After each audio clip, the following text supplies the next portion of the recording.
criminal law is very unique, and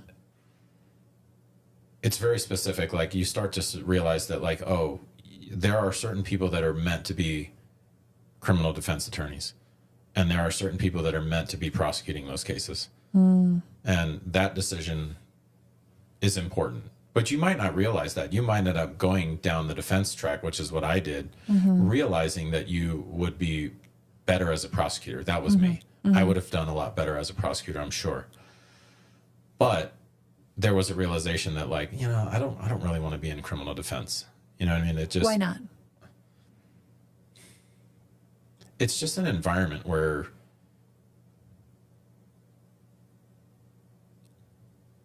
it's very rare that you are going to be looked at as doing like, because it's not like you're some magician. Like when you're a defense attorney, you're not like a magician where you like make cases go away.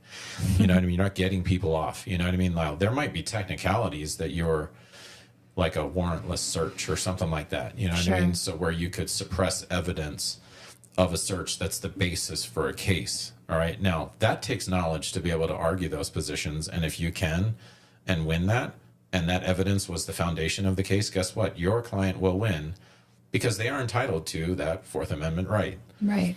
All right. Now that would be an example of getting somebody off the case. You know what I mean? But it's not like you're some kind of magician doing that. Right.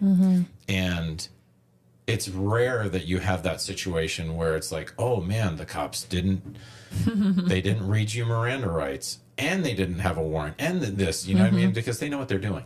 Sure. Now, they're not going to be perfect all the time, but it's very hard to win a lot of these cases. Can you? Of course, absolutely. But I was trying to think of like where I was going with that like it's rare that you're going to be winning a bunch of cases, and so you're always kind of like the bad guy. Do you know what I mean? And it's different on the private on the so I should say that like you start to see that like in criminal defense in the public defender's office, you're just getting cases. You don't get to pick and choose those cases. Right. Now, if you're a private law firm, your own law firm, criminal defense, guess what? You get to pick the client. Right. Okay. So you could go, hey, this person came to me with this case. There was a warrantless search. They did not Mirandize this person. I want this case. I will win this case. Sure. And if you can do 100 of those and you're winning all of them, you're going to be the greatest attorney in wherever. Yeah.